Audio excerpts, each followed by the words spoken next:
I wanted to do a more in-depth review of A Game of Thrones.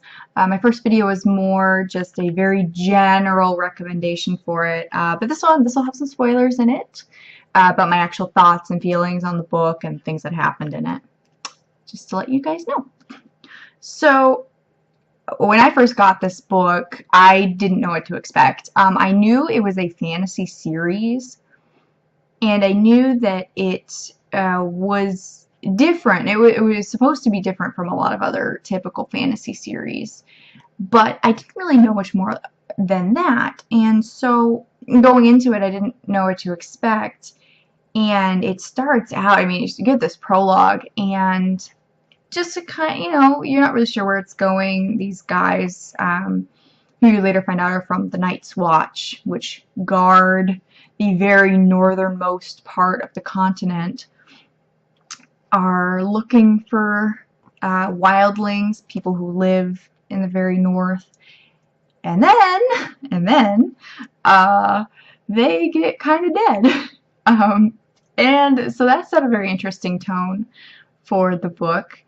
Mostly in that doesn't come into play that much until much later in the first book. And so it's very interesting that you've got so many different storylines going on at once, even though they all connect. So I find that I was definitely surprised by the different things that happen in these books because it is so different. It's so gritty and more realistic than a lot of the fantasy type genre. A lot of fantasy books, you've got more of the high fantasy where it's cleaner and more mystical.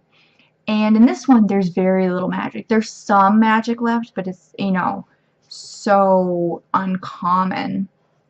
And it's not a major focus until later in the series.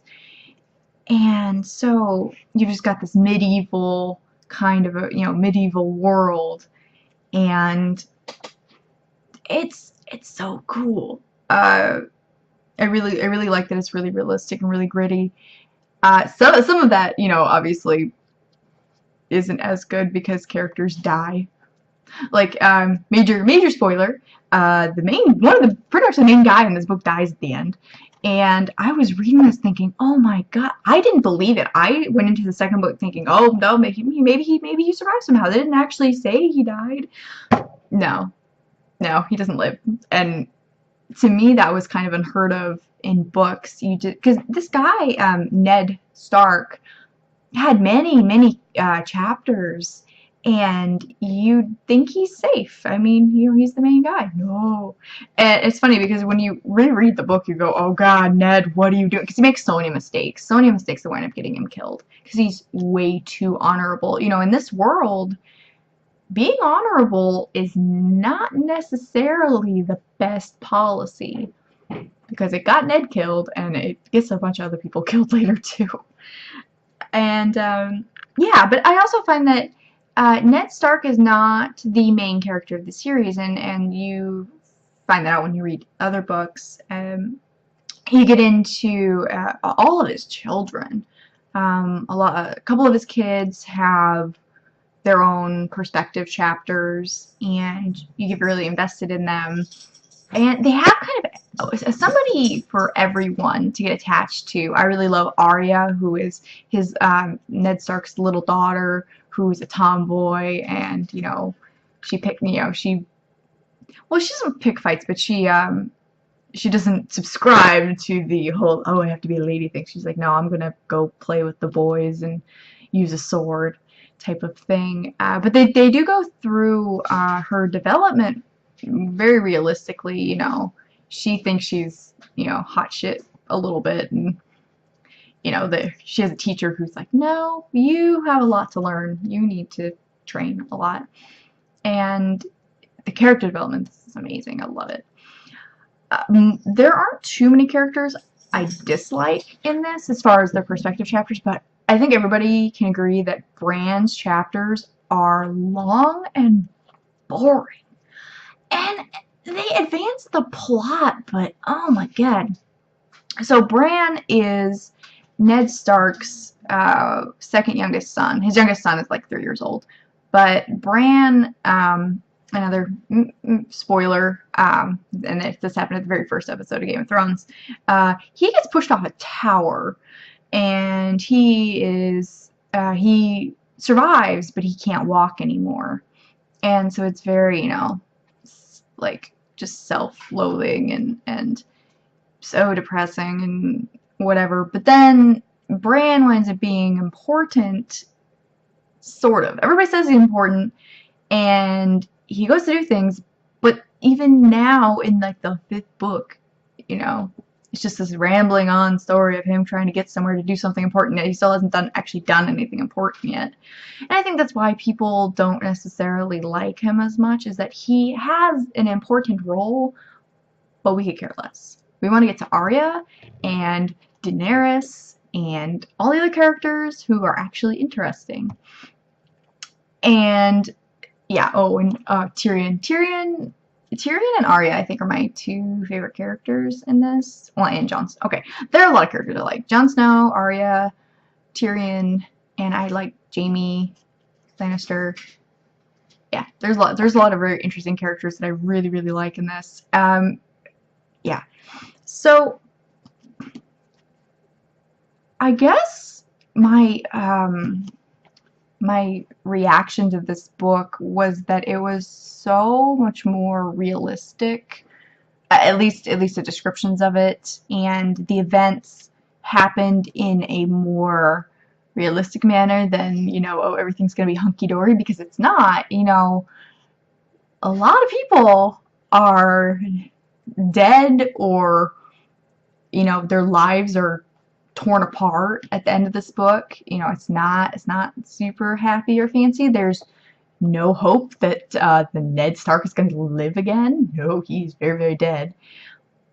And I think that's what I really like about it. It's very good, and the world is so huge. You have Daenerys, who is the heir to the Iron Throne. Well, her family, her father was the king before the current king. The current king overthrew her father because he was known as the Mad King. He had lots of people burned alive and killed and everything. And that was one of the reasons why Robert Baratheon, who's the current king, goes and overthrows him. One of many reasons. And so Daenerys, she and her brother were able to get away. A loyal knight took them across what's called the Narrow Sea to a different continent. And eventually her brother gets his comeuppance because he's a little butt-faced and I don't like him. And so it's mostly about her and her experiences over in the other continent, because in the back of her mind, she knows that she's supposed to go and take over the 7 kingdoms and rule, but she has a lot of other things in her current life that, taking over another continent isn't necessarily the priority, and, going back and forth on that. And so you know that you have a feeling she's going to eventually get to the 7 kingdoms, but it's going to be a very long process, and you're interested to see what's she going to do. And then, of course, there's the whole situation going on up north. They have this big, giant 700-foot wall of ice that covers the entire top of the continent, and there's some land up above it that's just frozen waste almost. There's some forest, and then it slowly just turns into ice. And this ancient force called the Others is finally starting to stir again. They're very old. They haven't been seen in 1,000 years. And the only defense is what's called the Night's Watch, which is a group of men who have basically forsworn all of their titles and, relations with women or having kids or anything like that, just to protect the North. And because the threats haven't been seen in so long, they're dwindling, but they know now, oh crap, stuff is happening, and they're not getting help from anybody else because everybody else thinks the Night's Watch is a joke. But there's some major stuff going on up there, and it's just so interesting to watch. The other major overall story mechanic is that summers and winters, well, all the seasons, they actually can last for many years. As we're getting into this book, a very long summer, about a 10-year summer, is just ending, and they're getting into autumn. And they hope that they will have a long autumn so that they can harvest enough food to survive the winter. But the saying among the people is that a long summer leads to an even longer and harsher winter. And this is a lot of people are predicting that this is the long night, one of the harshest winters that happens only every 1,000 years, and that's why the others are coming back and going to create mayhem and whatnot. So it's so good. There's so much going on in it, and it's understandable that they're as big as they are. So yeah, I would definitely recommend it, because I find that as a woman, it doesn't offend, the book doesn't offend me, and I actually have characters that I like. There's some, there actually is a little bit of romancy type things throughout the books. There's different, I mean, the female characters tend to be pretty strong, which I enjoy. And it's not something, I don't necessarily, I'm not a big, like, oh, women must be awesome in every single thing, but it makes it much more interesting, much more accessible to me, because I do have female characters to root for, and that's what I really, really appreciate.